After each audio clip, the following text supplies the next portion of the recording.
नमस्कार, म माता मनिषा विष्ट। आज भने म हजुरहरूको सामु नयाँ अनि रोचक जानकारी लिएर पुनः पनि उपस्थित भइसकेको छु। आजको विषयवस्तु रहेको छ बिगार परेमा कस्ता कस्ता संकेतहरू देखा पर्छन् त भन्ने बारे। बिगार पर्दाखेरि चाहिँ के छोरा मान्छेलाई मात्र पर्ने हो अथवा छोरी मान्छेलाई मात्र पर्ने हो त भन्ने कुरा भने पक्कै पनि सबैको मनमा आउन नै सक्छ। र बिगार पर्दाखेरि कस्ता कस्ता संकेतहरूबाट चाहिँ हामीले थाहा पाउन सक्छौँ त मलाई बिगार परेको रहेछ भन्ने कुराको जानकारीमूलक भिडियो लिएर उपस्थित भइसकेको छु। लागौँ विषयवस्तुतर्फ।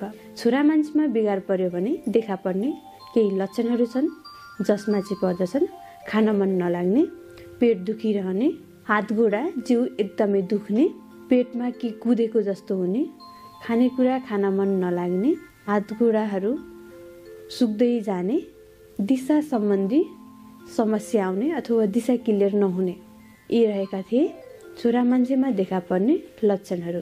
अब लागौँ छोरी मान्छेमा बिगार परेको छ भने कस्ता कस्ता लक्षणहरू देखा पर्छन् त भन्ने बारे। नियमित महिनावारी नहुने अथवा महिनावारीमा चाहिँ गडबडी आइरहन्छ भने र 2 महिना 3 महिना कसैले त 4 महिनामा पनि महिनावारी हुने गर्नुहुन्छ भने हजुरलाई बिगार परेको कारणले गर्दा हजुरको महिनावारीमा गडबड भइरहेको पो छ कि भन्ने कुरा जानकारी लिन सक्नुहुन्छ। र दोस्रो नम्बरमा रहेको छ हजुरलाई महिनावारी भएको बेलामा अत्याधिक पेट दुख्ने। अरू बेला पनि नर्मल पेट भने दुखिरहेको हुन्छ, तर पनि महिनावारी भएको बेलामा तल्लो पेट अत्याधिक दुख्छ भने यो पनि बिगारको लक्षण हुन सक्छ।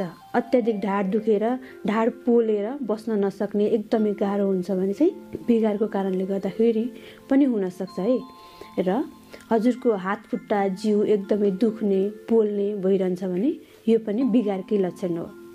र हजुरलाई महिनावारी भएको बेलामा अनुहारमा एकदमै पिम्पल्सहरू आउने अनि हजुरको अनुहारमा चाहिँ चाया पोतोले एकदमै छोपिरहेको छ भने सुरु हुँदैछ भने पनि हजुरको बिगार बिग्रेको कारणले गर्दाखेरि पनि हुन सक्छ। र हजुरलाई चाहिँ महिनावारी भएको बेलामा एकदमै कालो ब्लड गइरहन्छ भने यो पनि बिगारकै लक्षण हो। टाउको एकदमै दुखिरहन्छ महिनावारी हुनुभन्दा अगाडि र महिनावारी भएपछि पनि एकदमै टाउको दुखिरहन्छ, सहनै नसक्ने गरी दुख्छ, औषधि नै खानुपर्ने खालको अवस्था छ भने औषधि मात्र खाएर हुँदैन, एकचोटि बिगारको पनि उपचार गराउँदाखेरि एकदमै राम्रो हुन्छ। हजुरको शरीरमा रगतको एकदमै कमी हुन्छ र हजुरलाई चाहिँ आलस्यपन, अल्छी लाग्ने, दिक्क लाग्ने हुन्छ भने र हजुरको शरीर एकदमै कमजोर हुन्छ भने यो पनि बिगारकै लक्षण हो। यी रहेका थिए बिगार परेमा चाहिँ कस्ता कस्ता लक्षणहरू देखा पर्छन् त भन्ने बारे आज मैले हजुरहरूको सामु जानकारी दिइसकेको छु।